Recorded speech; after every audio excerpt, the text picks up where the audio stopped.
Start చేస్తాను sir. ఈ side వచ్చేది అలా పెట్టి రికార్డ్ పెట్టుకోండి, సీజీలో బుక్ పెట్టుకోండి.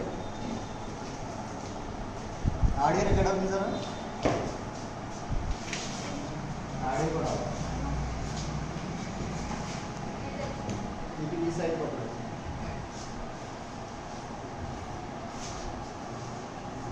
స్టార్ట్ చేయండి సార్. చేయండి సార్. సో ఆడియోస్ ఉండవు. ఓకే డియర్ స్టూడెంట్స్, ఈరోజు మనం సెమిస్టర్ 4 4th పేపర్కి సంబంధించినటువంటి ప్లాంట్ ఫిజియాలజీకి సంబంధించిన ఒక ఎక్స్పెరిమెంటు చేయబోతున్నాం. ఈ ఎక్స్పెరిమెంటు కణద్రవ్య సంకోచ పద్ధతి ద్వారా ద్రవాభిసరణ శక్మాన్ని లేదా ద్రవాభిసరణ పీడనాన్ని అంచనా వేయడం అన్నమాట. ఆ ప్రయోగము మీరు రికార్డులో చూస్తున్నారు. దానికి సంబంధించి బోర్డు మీద కూడా ప్రారంభ కణద్రవ్య సంకోచ పద్ధతి ద్వారా ఇచ్చిన వృక్షపాతంలోని కణరసం యొక్క ద్రవాభిసరణ శక్మను కనుగొనట లేదా అంచనా వేయటం, ఆ ప్రయోగం చూస్తాం. ఆ ప్రయోగం చేయడానికి అవసరమైన పరికరాలు ఏంటంటే ఇవి మన దగ్గర ఉన్నటువంటి ముఖ్యంగా సుక్రోజ్ ద్రావణం కావాలి. సుక్రోజ్ ద్రావణం కోసం మనం కొద్ది షుగర్ని తీసుకుని ఆ షుగర్ని ఈ విధంగా మామూలుగా సున్నితత్వ రాసి కానీ ఇలాగే డిజిటల్ వెయింగ్ మిషన్ మీద కానీ కావాల్సినటువంటి మోతాదులో షుగర్ని తీసుకుని దానిని డిస్టిల్డ్ వాటర్లో కరిగించి మనం సుక్రోజ్ ద్రావణాన్ని తయారు చేస్తామన్నమాట. ఈ విధంగా సుక్రోజ్ ద్రావణాన్ని తయారు చేయడం కోసం సాధారణంగా మనం 171 గ్రాముల షుగర్ని తీసుకుని 1000 మిల్లీలీటర్ల యొక్క డిస్టిల్డ్ వాటర్లో కనుక కరిగిస్తే అది 0.5 m గాఢత గల సుక్రోజ్ ద్రావణం కింద తయారవుతుంది. ముందు ఆ విధంగా మనం 0.5 గాఢత గల సుక్రోజ్ ద్రావణాన్ని తయారు చేసుకుని దాని నుంచి మరలా వివిధ రకాల కాన్సన్ట్రేషన్స్లో మనం కావాల్సినటువంటి సుక్రోజ్ ద్రావణాలని మనకి రికార్డులో మనం రాసి ఉంటుంది ప్రొసీజర్. ఆ ప్రొసీజర్ ప్రకారం అంటే ఈ సుక్రోజ్ ద్రావణానికి 100% సుక్రోజ్ ద్రావణం ఉంటే అది 0.5 అనమాట. అలా కాకుండా 80+20 కాంబినేషన్లో సుక్రోజ్ ద్రావణము డిస్టిల్డ్ వాటర్ కలిపితే అది 0.4. అలాగే దాని యొక్క కాన్సెంట్రేషన్ తగ్గించడం కోసం మనం 60-40 అలాగే 50-50 లేదా 40-60 లేదా 30-70 రేషియోలో ఈ సుక్రోజ్ ద్రావణాన్ని డిస్టిల్డ్ వాటర్ని కలిపితే మనకి వేరువేరు గాఢతలో ఉన్నటువంటి సుక్రోజ్ ద్రావణాన్ని ఈ విధంగా తయారు చేసుకుంటాం. మనం ఇక్కడ ఏది తయారు చేస్తామంటే మామూలుగా ఇది 0.1 మోలార్ గాఢత, ఇది 2 మోలార్ గాఢత, ఇది 0.3 మోలార్ గాఢత, ఇది 0.4 మోలార్ గాఢత, ఇది 0.5 మోలార్ గాఢత గల ద్రావణాన్ని ఆ గాఢత గల ద్రావణాలు తీసుకున్నాం. అలాగే ఒక వెట్రీ డిష్లో మనం డైల్యూట్ వాటర్ని తీసుకున్నాం. ఇది స్వేదన జలం అన్నమాట. ఇలాగా మనం ఇక్కడ శాంపిల్స్ 6 శాంపిల్స్ పెట్టాం. ఇలాగా లేదంటే మనం 1, 1.5, 2, 2.5, 3, 3.5, 4, 4.5 అలాగా ఎక్కువ డిష్లు కూడా పెట్టుకోవచ్చు అన్నమాట. ఈ విధంగా సుక్రోజ్ ద్రావణాన్ని వివిధ గాఢతల్లో సొల్యూషన్ తయారు చేసుకుని పెట్రీ డిష్ల్లో పెట్టుకుంటాం. మనం పెట్టుకునే ముందు ఈ సుక్రోజ్ ద్రావణాన్ని కరిగించడానికి ఈ షుగరు ప్లస్ డిజిటల్ మీటరు, ఈ కొలజాడి, ఈ డిస్టిల్డ్ వాటరు, ఇటువంటి బేకర్లు, మామూలు ఇటువంటి స్లైడ్స్, బ్లేడు, ఫోర్సిప్స్, ఇక్కడ కవర్ స్లిప్, కాంపౌండ్ మైక్రోస్కోపు, ఈ పరికరాలను మనం ఈ ప్రయోగం కోసం ఉపయోగిస్తూ ఉంటాం. ఈ పరికరాలన్నీ మనకు అందుబాటులో ఉన్నప్పుడు ప్రయోగం స్టార్ట్ చేసే ముందు ఏం చేస్తామంటే ఫీల్డ్లోకి వెళ్ళి లేకపోతే మన గార్డెన్లో కుండీలో పెరుగుతున్నటువంటి ట్రైడెస్కంటియా లేదా రియో డిస్కలర్ మొక్కని సేకరిస్తాం. దాని యొక్క పత్రాలని ఫ్రెష్గా ఉండేటువంటి పత్రాలని సేకరించి కొన్ని పత్రాలని కట్ చేసి ఇమ్మీడియట్గా దాన్ని వాటర్ గల బ్రేకర్లో ఇలా వాటర్తో ఉన్నటువంటి బేకర్లో మనం నిల్వ చేస్తాం అన్నమాట. ఈ పత్రాలను ఎందుకు తీసుకుంటామంటే ఈ ప్రయోగానికి కావాల్సినటువంటి కణద్రవ్యం ఏదైతే ఉందో ఆ కణద్రవ్యం కణంలో సంకోచించినప్పుడు ఆ సంకోచన తెలుపు రంగు కణాల్లో కణద్రవ్యం ప్రోటోప్లాస్ట్ ఉంటే మనకి క్లియర్గా అర్థం కాదు. కాబట్టి రంగుతో కూడినటువంటి ప్రోటోప్లాస్ట్ జీవ పదార్థం ఉంటే ఆ కణద్రవ్యము సంకోచించి కణ గోడ నుంచి బయటికి సంకోచించినప్పుడు ఈజీగా గుర్తుపట్టడం కోసం ఇది కలర్తో కూడినటువంటి కణాలు ఉంటాయి. కాబట్టి సైటోప్లాజం లేదా కణద్రవ్యం ఈ పత్రాన్ని ఎంచుకుంటాం అన్నమాట.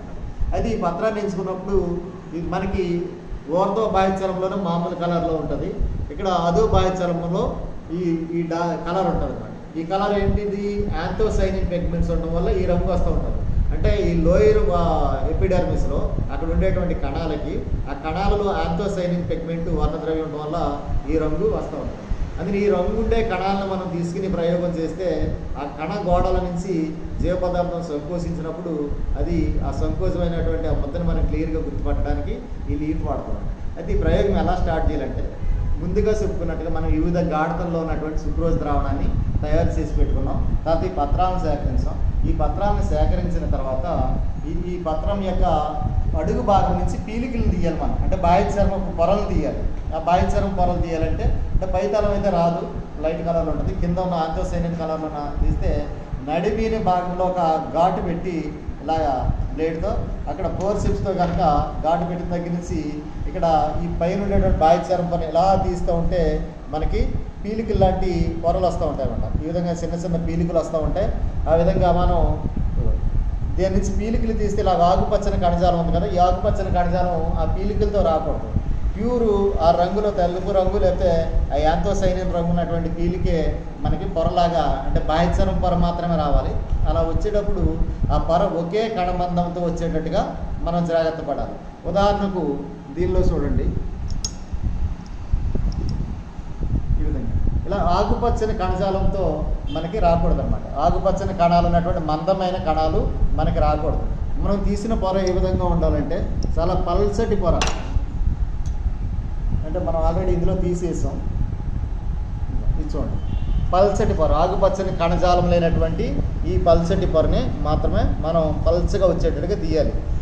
ఆ విధంగా తీయడానికి ఉపరితలంలో ఘాటు పెట్టి దాని నుంచి బాహ్యచర్మ పొరని మనం సేకరించాలి. ఆ విధంగా తీసిన తర్వాత ఆ పల్సని పొరలు తీస్తే మనకి ఈ విధంగా ఆకుపచ్చని కణజాలం మిగిలిపోతుంది అన్నమాట. మనం పల్సని పొర తీసినట్టుగా ఈ కణజాలాన్ని బట్టి మనకి తెలుస్తుంది. ఈ విధంగా తీసినటువంటి పీలికలని అంటే సుమారుగా ఒక్కొక్క కాన్సన్ట్రేషన్లోనూ అంటే మనం ఎక్కువ పెట్టుకున్నప్పటికీ మన ప్రయోగానికి ఒక 3 అవసరమైనటువంటి ఈ పీలికలను కనుక ఒక్కొక్క 3 ఒక్కొక్క డిష్లో ఇటువంటి ఈ పీలికలు తీసి ఆకుపచ్చని కణజాలం లేకుండా ఒకే కణమందంతో పల్సని పొర మాత్రమే తీసి మనం తీసుకున్నటువంటి ద్రావణంలో వివిధ రకాల ద్రావణంలో ఒక్కొక్క దాంట్లో 3 వేసుకోవాలన్నమాట. 3 పీలికలు అంటే ఎపిడర్మల్ ప్యాచెస్ అంటాం. ఈ పీలికలు తీసుకుని ఒక్కొక్క దాంట్లో 3 చెప్పులు వేస్తూ ఉంటాం. ఇలా వేసి వివిధ ద్రావణాలు వేస్తాం. అంటే ఒకటి డిస్టిల్ వాటర్లో కొన్ని పీలికలు వేస్తాం, 1 మోలార్ గాడుతున్నది, 2 మోలార్ గాడుతున్నది, 3 మోలార్ గాడుతున్నది, ఇలా వివిధ రకాల గాఢతలతో కూడినటువంటి సుక్రోజ్ ద్రావణంలో ఒక్కొక్క దాంట్లో 3 వేసి ఈ బాయిల్ చర్మ పీలికలు వేసిన తర్వాత కొంత సమయం దానిపైన ఇలా మూత పెట్టేసి బోర్లించడం కానీ ఏదైనా మూతలు పెట్టి ఒక అరగంట సేపు మనం అలాగా ఉంచేయాలి. ఆ అరగంట తర్వాత మనం అలా ఈ ప్రయోగాన్ని తీసి స్టార్ట్ చేస్తాం అన్నమాట. అంటే ఈ అరగంట తర్వాత మనం ప్రయోగాన్ని తీసి మనం ఏ అయితే పీలికలు పెట్టామో ఒక్కొక్క డిస్టిల్ వాటర్లో ఒక్కొక్క పెట్రీ డిష్లో ఒకసారి తీయాలి. ఆ డిస్టిల్ వాటర్లో 3 పీసెస్ పెడతాం కదా, ఆ 3 ఇటువంటివి తీసి స్లైడ్ మీద వేయాలన్నమాట. ఈ విధంగా స్లైడ్ మీద వేసి మామూలుగా ఖాళీ ఎంటీ స్లైడ్ మీద ఏ కాన్సన్ట్రేషన్తో ఉన్నటువంటి డిష్లోంచి మనం తీసామో ఆ కాన్సన్ట్రేషన్తో ఉన్న డిస్టిల్ వాటర్ కానీ దానికి ఇప్పుడు మనం డిస్టిల్ వాటర్ తీసుకున్నాం కాబట్టి డిస్టిల్ వాటరే దీని మీద స్లైడ్ మీద మనం వేయాలన్నమాట. డ్రై అయిపోకుండా శాంపుల్ వేయాలి. ఇప్పుడు 1 మోలార్ కాన్సన్ట్రేషన్ నుంచి కనుక తీసుకుంటే ఆ 1 మోలారు పెట్రీ డిష్లో ఉన్న నీటినే స్లైడ్ మీద వేయాలి. 2 నుంచి తీసుకుంటే ఈ ద్రావణాన్ని స్లైడ్ మీద ఆ స్పెసిమెన్ మీద వేయాలి. 5 నుంచి తీసుకున్నాం అనుకోండి మనం ఆ స్లైడ్ మీదకి ఆ పీస్ వేసినప్పుడు 5లో ఉన్న వాటర్నే ఆ స్లైడ్ మీద వేయాలి. ఎందుకంటే ఆ వివిధ రకాల గాఢతలు ఈ ప్రయోగం అయ్యేసరికి కణద్రవ్య సంకేతం ఇంకా జరుగుతూ ఉంటుంది. మనం మైక్రోస్కోప్లో అబ్జర్వ్ చేసినప్పుడు 1-2 నిమిషాల్లో కూడా జరుగుతుంది. కాబట్టి ఈ యొక్క ద్రావణం యొక్క పాత్ర కూడా కొంత సమయం వరకు అది రోల్ ప్లే చేస్తూ ఉంటుంది అన్నమాట. అందును స్లైడ్ మీద ఈ పీలికలు లేదా ఎపిడర్మల్ ప్యాచెస్ని మనం స్పెసిమెన్ చేసి అబ్జర్వ్ చేసేటప్పుడు ఏ పెట్రీ డిష్లో ఉన్నటువంటి భాగాన్ని మనం పరిశీలిస్తున్నామో మైక్రోస్కోప్లో దానిలో ఉన్న ద్రావణాన్ని మాత్రమే స్లైడ్ మీద ఉన్న స్పెసిమెన్ మీద వేయాలి. ఆ విషయాన్ని మనం గుర్తుపెట్టుకోవాలి. ఈ విధంగా మనం ఈ స్పెసిమెన్ తీసుకుని ఒక్కొక్క డిష్లోంచి అంటే ఒక్కొక్క దాంట్లో 3 వేసాం అనుకున్నాం కదా, 3 వేయాలని రూల్ ఏం లేదు, 2 వేయచ్చు. లేదా ఎక్కువ కణజాలంతో పీలికలు వస్తాయి అంటే మన పీలికలు రావడం ఆ పత్రాల యొక్క వయసుని అది పెరిగే వాతావరణాన్ని బట్టి కొంచెం కష్టంగా ఉంటుంది. ఒకసారి ఎక్కువ పీలికలు అంటే సుమారు ఇటువంటి ప్యాచ్ వచ్చేస్తుంది అనుకోండి, దీంట్లో చాలా కణాలు ఉంటాయి. ఇంత వెడల్పుకున్నప్పుడు ఒకే పీలిక చాలు. చిన్న పొరలు వచ్చినాయి అనుకోండి, అప్పుడు 2 కానీ 3 కానీ 4 కానీ ఒక్కొక్క దాంట్లో వేస్తాం. నిర్దిష్టమైన సంఖ్యలు వేసి దీనిని తర్వాత ఈ స్లైడ్ మీద వేసి చెప్పాం కదా, ఆ ద్రావణం వేసి దీనిపైన మనం కవర్ స్లిప్ ఉంటుంది కదా, ఎయిర్ బబుల్స్ రాకుండా కవర్ స్లిప్. అంటే నేను ఇప్పుడు డెమాన్స్ట్రేషన్ కోసం ఇది స్పీడ్గా మనం చూపిస్తున్నాం, కానీ ఇది రిజల్ట్ కోసం చేసే ప్రయోగం కాదు కాబట్టి మనం ఇమీడియట్గా త్వరగా చూపించడం కోసం ఈ విధంగా కవర్ స్లిప్ ఉంటుంది. ఈ కవర్ స్లిప్ వేసే విధానం కూడా ఎయిర్ బబుల్స్ రాకుండా మనం ఒక సైడ్ నుంచి ఈ స్లైడ్ మీద, అంటే మనం ఈ పెద్ద సెక్షన్ కాకుండా స్మూత్గా ఉండేటువంటి చిన్న తీసుకున్నాం, ఈ స్లైడ్ మీద వేస్తాం. ఈ స్లైడ్ మీద దీని నుంచి తీసుకున్న ద్రావణాన్ని ఆ స్లైడ్ మీద వేస్తాం, డ్రై అయిపోకుండా స్పెసిమెన్ చుట్టూ అది వేస్తూ ఉంటాం. అంటే మనం ఆల్రెడీ స్లైడ్స్ ప్రిపేర్ చేస్తాం కదా ఎనాటమీలో అంట, ఈ విధంగా ఈ ద్రావణాన్ని ఏ డిష్లో తీసుకుంటే ఆ ద్రావణాన్ని వేయాలి, ఎందుకంటే అది గాఢ తేడా ఉంటుంది. ఈ లోపల మనకి ఈ రిజల్ట్ తేడా రాకుండా అది ఉంటుంది. ఇప్పుడు ఒక కవర్ స్లిప్ దీన్ని అద్దెడి బిళ్ళ అంటం తీసుకుని ఈ విధంగా వన్ సైడ్ ఎయిర్ బబుల్స్ రాకుండా దాని మీద జాగ్రత్తగా వేస్తూ ఉంటాం. ఎందుకంటే ఇది ఎయిర్ బబుల్స్ రాకుండా డ్రై అయిపోకుండా ఎక్కువ కొద్దిసేపు స్పెసిమెన్ ఉండటం కోసం ఒకసారి ఎయిర్ బబుల్స్ కనిపిస్తే ఒకసారి తీసి మళ్ళీ నీడిల్స్ యాడ్వాల్గా దాన్ని అడ్జస్ట్ చేయడం మనకు ఆల్రెడీ అనాటమీలో తెలుసు కాబట్టి బబుల్స్ రాకుండా వస్తాం. ఇలా స్లైడ్ మీద వేసిన తర్వాత ఏం చేయాలి, మనం దీన్ని కాంపౌండ్ మైక్రోస్కోప్ తీసుకుని ఈ కాంపౌండ్ మైక్రోస్కోప్లో లో పవర్ 10 పవర్ ఉండేటువంటి ఈ లెన్స్లో ఇలా పెట్టి మనం అడ్జస్ట్ చేసుకుని దాన్ని ఆ లో పవర్లో మనం తీసుకున్న స్పెసిమెన్ మీద ఆ కణాలన్నీ కనిపిస్తాం. మనం తీసుకున్నటువంటి ఒక నిర్ణీతమైన వైశాల్యంతో కూడినటువంటి ఒక ప్యాచ్, ఒక ముక్కను తీసుకున్నాం కదా, ఇందులో 10 కణాలు కానీ 20 కణాలు కానీ 50 కణాలు కానీ ఉంటాయి. ఆ అన్ని కణాలను ముందు లెక్క పెట్టాలి. ఇందులో లెక్క పెట్టిన తర్వాత అందులో సుమారుగా యావరేజ్, అంటే స్పెసిఫిక్గా కరెక్ట్గా మనం లెక్క పెట్టడం చాలా కష్టం, కానీ ఇందులో ఉండేటువంటి మనం తీసుకున్న ప్యాచ్ ఎంత అయితే ఉందో అందులో ఒక 40 కణాలు కానీ 50 కణాలు కానీ ఎన్నో లెక్క పెడతాం, లేకపోతే ఒకసారి 10 కణాలే ఉండొచ్చు. వాటిని 3 పీలికలు వేస్తాం కాబట్టి 3 సార్లు చూసుకున్నప్పుడు 3 కణాలు, 3 20 ఉన్నాయనుకోండి, టోటల్ ఎన్ని సార్లు అవుతాయి, 60 కణాలు అవుతాయి. దాన్ని పట్టికలో తీసుకుంటాం. 60 కణాలు, యావరేజ్గా 60 కణాలు ఉన్నటువంటి ఈ పీలికల్ని ఒక రకమైన డిష్లో, ఒకే కాన్సన్ట్రేషన్ ఉన్న డిష్లో తీసుకున్నాం కాబట్టి ఆ 3ని పరిశీలించినప్పుడు 3లో టోటల్గా ఎన్ని కణాలు ఉన్నాయో, అంటే 3 ఒకసారి చూడం, ముందు ఒకటి చూస్తాం, దాన్ని కౌంట్ చేసుకుంటాం, తర్వాత 2 చూస్తాం, తర్వాత 3 చూసి టోటల్ కణం.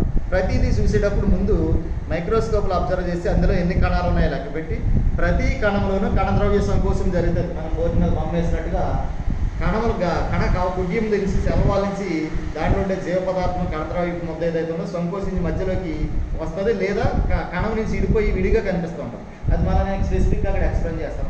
అది మనం అక్కడ గుర్తుపట్టేస్తాం, ఎన్ని కణాలు కణద్రవ్య సంకోచం జరిగినవి అనేది లెక్క పెడతాం. టోటల్ కణాలు ఎన్ని, ఇందులో కణద్రవ్య సంకోచం ఎన్ని జరిగినాయి అవి పట్టికలు వేసుకుంటాం అన్నమాట. ఆ విధంగా టోటల్ కణాలు చెప్పేటప్పుడు ఒక పీలికని తీసుకుంటే ఒకదానిలోనే కాకుండా ఒక డిష్లో 3 పీలికలు వేస్తాం కాబట్టి 3లో ఉన్న టోటల్ కణాలు, 3లో ఉన్న కణద్రవ్య సంకోచం చెందిన కణాలు లెక్క పెట్టి పట్టికలు వేసుకుంటాం. అంటే కణాలన్నీ యావరేజ్గా ఈ ఫీల్డ్లో, ఈ స్లైడ్లో, ఈ మైక్రోస్కోప్లో క్షేత్ర దర్శనంలో చూసిన కణాలన్నీ, అందులో కణద్రవ్య సంకోచం చెందినటువంటి కణాలన్నీ 2 పట్టికలు వేసుకుంటాం. యావరేజ్ కట్టి ఒక యావరేజ్ నెంబర్ వేస్తాం. ఈ విధంగా మనము ఈ ప్రయోగాన్ని మైక్రోస్కోప్లో చూసి రికార్డ్ చేస్తాం. రికార్డ్ చేసినప్పుడు మనకి ఏం జరుగుతుందంటే ఈ కణద్రవ్య సంకోచం జరిగినట్టుగా ఈ పటాన్ని బట్టి మనకి ఎలా జరుగుతుందో తెలుస్తూ ఉంటుంది. పూర్తిగా జరగవచ్చు, కణం యొక్క కణ కుడ్యం దగ్గర నుంచి కూడా జరగవచ్చు.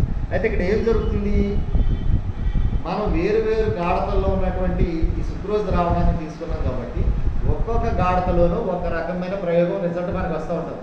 ఇప్పుడు డిస్టిల్డ్ వాటర్లో పెట్టాం. డిస్టిల్డ్ వాటర్లో పెట్టినటువంటి పీలికల్లో ఏ రకమైన కణద్రవ్య సంకోచము కనిపిస్తుంది. 3 పీలికలు వేస్తారు. 3 పీలికలు అబ్జర్వ్ చేసినప్పుడు 3లో టోటల్ కణాలు యావరేజ్ ఎన్ని ఉన్నాయో లెక్క పెడతారు. అన్ని కణాల్లో కూడా ఎక్కడ కణద్రవ్య సంకోచం మీకు కనిపిస్తుంది. ఎందువల్లంటే డిస్టిల్డ్ వాటర్లోనూ అక్కడ కణంలో ఉండేటువంటి కణద రసంలోనూ ఒకే రకమైన ద్రవాభిసరణ శక్తము లేదా గాఢత ఉండటం వల్ల 2 ఒకే సమయం ఉండడం వల్ల అక్కడ కణద్రవ్య సంకోచం జరగడానికి అవకాశం లేదన్నమాట. అందుకే మీరు ఫస్ట్ ఏం అబ్జర్వ్ చేస్తారంటే డిస్టిల్డ్ వాటర్లో ఉన్నటువంటి పీలికలు కనుక అబ్జర్వ్ చేస్తే దాంట్లో రిజల్ట్ మనకి కణద్రవ్య సంకోచం జరిగినట్టుగా ఎక్కడా కనిపించింది. తర్వాత 1 మాలారు, 2 మాలారు, 3, 4, 5 మాలారు గాఢత గల ద్రావణాల్లో మీరు అబ్జర్వ్ చేసినప్పుడు పట్టికలు వేసుకున్నప్పుడు కొన్నిటిలో కొన్ని కణద్రవ్య సంకోచం ఎక్కువగా జరుగుతుంది, కొన్నిటిలో తక్కువగా జరుగుతుంది, కొన్నిటిలో ఈక్వల్గా సమానంగా జరుగుతుంది. 50-50. అంటే మీరు 100 కణాలు కనుక 3 పీలికల్లో 100 కణాలు కనుక గుర్తిస్తే 50 కణాలు కణద్రవ్య సంకోచం జరిగినట్టుగా ఉంటాయి. అంటే అది 50-50 అనమాట. సగం జరిగింది, సగం జరగదు. కొన్నింటిలో ఒక్కొక్క దాంట్లో 100 కణాలు కనుక అబ్జర్వ్ చేస్తే ఓ డిష్లో ఉండే 3 పీలికల్లో 60 కణాల్లో జరుగుతుంది కణద్రవ్య సంకోచం, 40 కణాల్లో జరగదు. అంటే ఎక్కువ శాతం జరిగింది అనమాట. మరికొన్ని వాటిల్లో 40 కణాల్లోనే కణద్రవ్య సంకోచం జరుగుతుంది, 60 కణాల్లో జరగదు. అంటే అక్కడ తక్కువ కణాల్లో జరుగుతుంది, పర్సంటేజ్ తక్కువ ఉంటుంది. ఈ విధంగా డిస్టిల్ వాటర్లో స్వేదన జలంలో అబ్జర్వ్ చేస్తారు. మిగతా వివిధ గాఢతల్లో మీరు పెట్టుకున్న వాటిలో మీరు వేసిన రీడింగ్ని బట్టి మనం ఎక్కువ పెట్టుకుంటాం. కానీ అక్కడ మనకు కావాల్సిన ఏంటంటే 4 రిజల్ట్. ఒకటి డిస్టిల్డ్ వాటర్, అధికంగా కణద్రవ్య సంకోచం జరిగినటువంటి కణాలు, తక్కువ కణద్రవ్య సంకోచం జరిగినటువంటి కణాలు, సమానంగా జరిగినటువంటి కణాలు. ఈ 4ని అబ్జర్వ్ చేస్తాం మనం పెట్రీ డిష్ ఏమన్నాక. అంటే పెట్రీ డిష్లో డిస్టిల్డ్ వాటర్లో ఏమీ జరగవని చెప్తున్నాం కాబట్టి అది ఓకే. తర్వాత మీరు అబ్జర్వ్ చేసినటువంటి కొన్ని గాఢతల్లో నేను చెప్పినట్టుగా 50-50 జరుగుతుంది. అంటే 100 కణాలు కనుక ఉంటే ఆ పీలికల్లో మీరు వేసిన కణాల్లో 50% కణాల్లో సంకోచిస్తుంది, కణద్రవ్య పదార్థం సంకోచిస్తుంది. మిగతా 50% కణాల్లో సంకోచిస్తుంది. అంటే 50-50 అంటే దాన్ని ఐసోటానిక్ సొల్యూషన్ అంటారు. అంటే ఆ గాఢతలు సమానంగా ఉంటాయి. ఏ గాఢతలు? పెట్రీ డిష్లో బయట మనం తీసుకున్న ద్రావణం యొక్క గాఢత, మనం వేసిన కణాల యొక్క గాఢత, ఆ కణంలో కణరసం ఉంటుంది, సెల్స్ సైటోప్లాజం లేదా కణద్రవ్యం, దాని గాఢత సమానంగా అయినప్పుడు 50% కణాలు మాత్రమే కణద్రవ్య సంకోచం జరుగుతాయి. దాన్ని సమగాఢత ద్రావణము లేదా ఐసోటానిక్ సొల్యూషన్ అంటాం. అది అబ్జర్వ్ చేస్తాం ఏదో ఒక చోట. ఇంకొక చోట ఏంటంటే ముందు నేను చెప్పినట్లుగానే 100 కణాలు కనుక మీరు తీసుకుంటే అందులో 3 పీలికల్లోనూ 40 కణాలు లేదా 30 కణాల్లో కణద్రవ్య సంకోచం జరిగినట్టుగా ఉంటుంది. మిగతా ఎక్కువ కణాల్లో 60-70 కణాల్లో జరగనట్టుగా కనిపిస్తూ ఉంటుంది. అంటే ఏం జరిగింది అక్కడ? తక్కువ సంఖ్యలో కణద్రవ్య సంకోచం జరిగింది. అంటే దాని అర్థం ఏంటంటే బాహ్యంగా ఉన్నటువంటి సుక్రోజ్ ద్రావణం యొక్క గాఢత, కణం లోపల ఉండే కణద్రవ్యం యొక్క గాఢత డిఫరెన్స్ ఉంది. అక్కడ ఏమవుతుందంటే బాహ్యంగా తీసుకున్న సుక్రోజ్ గాఢత తక్కువ ఉంటుంది. తక్కువ గాఢత గల సుక్రోజ్ ద్రావణంలో తక్కువ కణద్రవ్య సంకోచం జరుగుతుంది. ఎక్కువ గాఢత గల సుక్రోజ్ ద్రావణం పెట్టినప్పుడు అది ఎక్కువ కణద్రవ్య సంకోచం జరుగుతుంది. దీనికి గల కారణం ఏంటంటే కణంలో ఉండేటువంటి కణరసం యొక్క గాఢత ఎక్కువ ఉండి బయట సుక్రోజ్ ద్రావణం యొక్క గాఢత కనుక తక్కువ ఉంటే అక్కడ ఈ కణాలు తక్కువగా మనం కణద్రవ్య సంకోచం చెందుతాయని చెప్తున్నాం. దాన్ని ఏమంటామంటే హైపోటానిక్ సొల్యూషన్ అంటాం. అంటే తక్కువ గాఢత గల ద్రావణము హైపోటానిక్. ఇందాక సమగాఢత చెప్పుకున్నాం కదా ఐసోటానిక్, ఇప్పుడు హైపోటానిక్. హైపో అంటే తక్కువ గాఢత గల ద్రావణం. అక్కడ తక్కువ కణాలు మాత్రమే సంకోచం చెందుతాయి. మరికొద్ది కాన్సన్ట్రేషన్ ఎక్కువ ఉన్న ద్రావణంలో ఏదో ఒక చోట ఎక్కువ కణాలు కణద్రవ్య సంకోచం చెందుతూ ఉంటాయి, తక్కువ చెందనివి ఉంటాయి. వాటిని ఏమంటారంటే హైపర్ టానిక్ సొల్యూషన్ అంటారు. దాన్ని అధిక గాఢత గల ద్రావణం లేదా హైపర్ టానిక్ సొల్యూషన్ అంటారు. ఎందుకంటే అక్కడ కణద్రావంలో కణంలో ఉండే రసం గాఢత కంటే ద్రావణంలో ఉండే రసం గాఢత ఎక్కువ ఉంటుంది. ఆ విధంగా మనం ఇక్కడ ఐసోటానిక్, హైపోటానిక్, హైపర్ టానిక్ అని 3 రకాల గాఢత గల ద్రావణాలని అబ్జర్వ్ చేస్తాం. అయితే మిగతా ఏంటంటే యావరేజ్ నెంబర్ కడతం కోసం మనం ఎక్కువ కాన్సన్ట్రేషన్లో పెట్టుకుంటాం.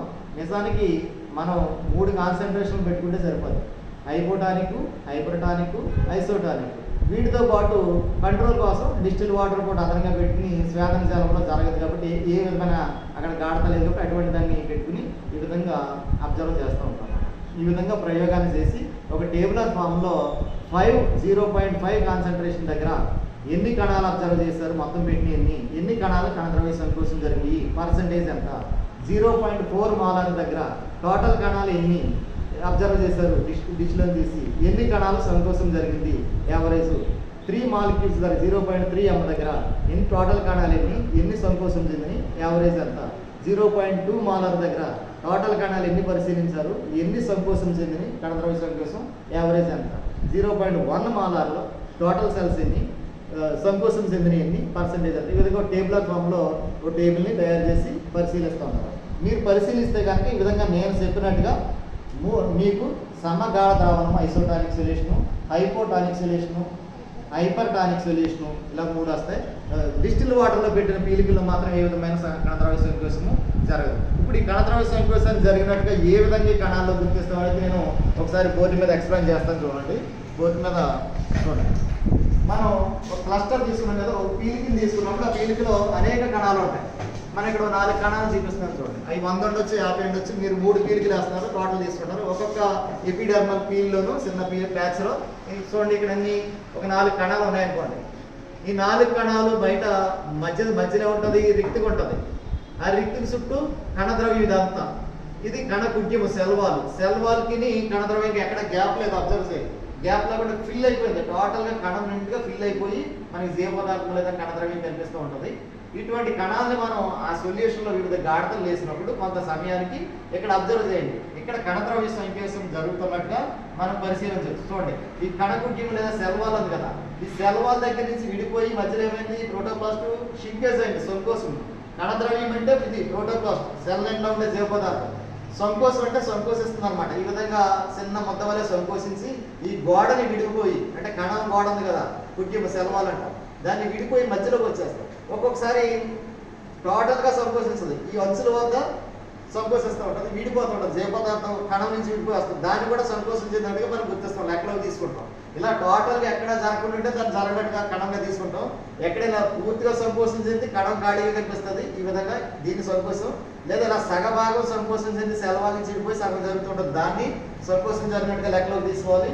ఈ మూలపు అంచుల్లో కూడా అక్కడక్కడ విడిపోయినట్టుగా జరుగుతున్నట్టుగా చూపిస్తుంది, ఇది కూడా జరిగినట్టుగానే మనం భావిస్తూ ఉంటాం. ఈ విధంగా కణద్రవ్య సంకోచం జరిగినటువంటి కణాలని మనం లెక్క పెడతాం అన్నమాట, సుమారుగా లెక్క పెడతాం. ఈ లో పవర్లో మైక్రోస్కోప్లో, కాంపౌండ్ మైక్రోస్కోప్లో మనకి నిర్దిష్టంగా స్పెసిఫిక్గా 100% కరెక్ట్గా చెప్పడం, సుమారుగా లెక్క పెడతాం అనమాట. అప్పుడు మనకి యావరేజ్ వస్తూ ఉంటుంది. మనకి సుమారుగా లెక్క పెట్టినప్పుడు ఈ గాఢతల్లో జరిగినటువంటి కణద్రవ్య సంకేతం రిజల్ట్ క్లియర్గా వచ్చేస్తుంది. ఇక్కడ ఒక్కొక్క కణంలో చూడండి, ఇక్కడ ఏ సాధారణ స్థితిలో ఉన్న కణం అంటే మామూలు కణం అంట, అక్కడి నుంచి నేను ఒక కణాన్ని ఎలా చేసి చూపిస్తున్నాను. ఇది సెల్ వాల్, కణకుడ్యం అంటాం కదా, ఇదంతా సైటోప్లాజం అయితే కణద్రవ్య జీవ పదార్థం. మధ్యలో ఖాళీ ప్రదేశం ఏంటంటే ప్రతి వృక్ష కణానికి రిక్తిగా ఉంటాయి, ఆ విషయం మనకు తెలుసు. ఈ టోరోప్లాస్ట్ ఉంది, ఈ రిక్తిగా ఉంటుంది. ఇది సాధారణ స్థితిలో ఉంది.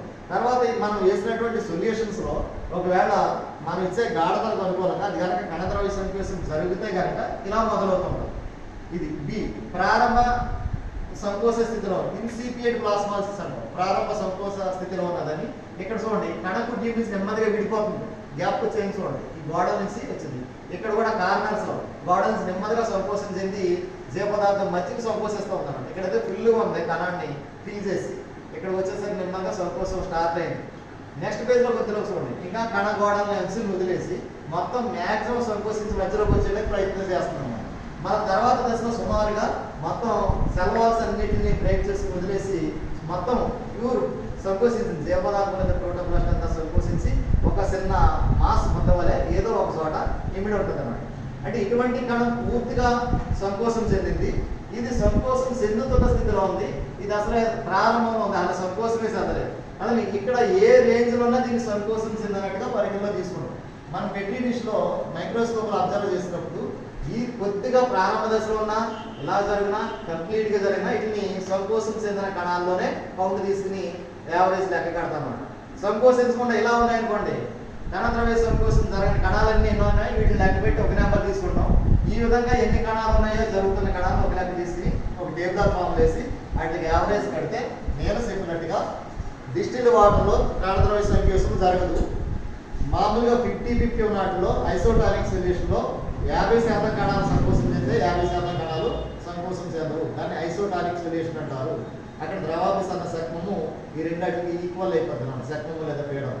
కొన్నిట్లో హైపర్ అయితే కాన్సన్ట్రేషన్ ఎక్కువ ఉంటుంది, హైపో అయితే కాన్సన్ట్రేషన్ తక్కువ ఉంటుంది, ఎందుకంటే బాహ్యంగా మనం తీసుకున్నది దానికి అనుకూలంగా ఈ సంకోచము జరుగుతుంది. దీన్ని బట్టి మనం ఈ ద్రవాభిసరణ శక్మము ఆస్మాటిక్ పొటెన్షియల్ అంటాం, లేదా ఆస్మాటిక్ ప్రెషర్ ద్రవాభిసరణ పీడనం కానీ అంటాం. దీనికి మనం ఈ కొమలైనేసి కుటుంబానికి చెందిన ఈ రియో డిస్కవర్ కానీ లేదా దాన్ని ప్రైడస్ కంచి అయిన పత్రాల్లో కానీ యాంథోసైనిన్ పిగ్మెంట్ ఉండి పై వైపున ఆకుపచ్చను కింద వైపున యాంథోసైనిన్ రక్కడం వల్ల ఈ పరిశోధన ఈ ప్రయోగం చేయడానికి అనుకూలంగా ఉంటాయి. కాబట్టి దీన్ని తీసుకుని ప్రయోగాన్ని మనం నిరూపిస్తూ ఉంటాం. ఈ విధంగా మళ్ళీ మనం ఈ లైవ్ డెమో మీకు తీసి పంపిస్తాను, దీన్ని అధ్యయనం చేసి రికార్డ్ రాసుకోండి. తర్వాత మనం ఫిజికల్గా క్లాస్కి వచ్చినప్పుడు మనం వేరు వేరు గాఢతల్లో స్పెసిఫిక్గా కరెక్ట్గా ఈ ప్రయోగాన్ని నిర్వహించి దాని యొక్క రిజల్ట్స్ని మన టేబుల్ ఫామ్లో రుజువు చేసి మరొకసారి ప్రయోగం చేద్దాం.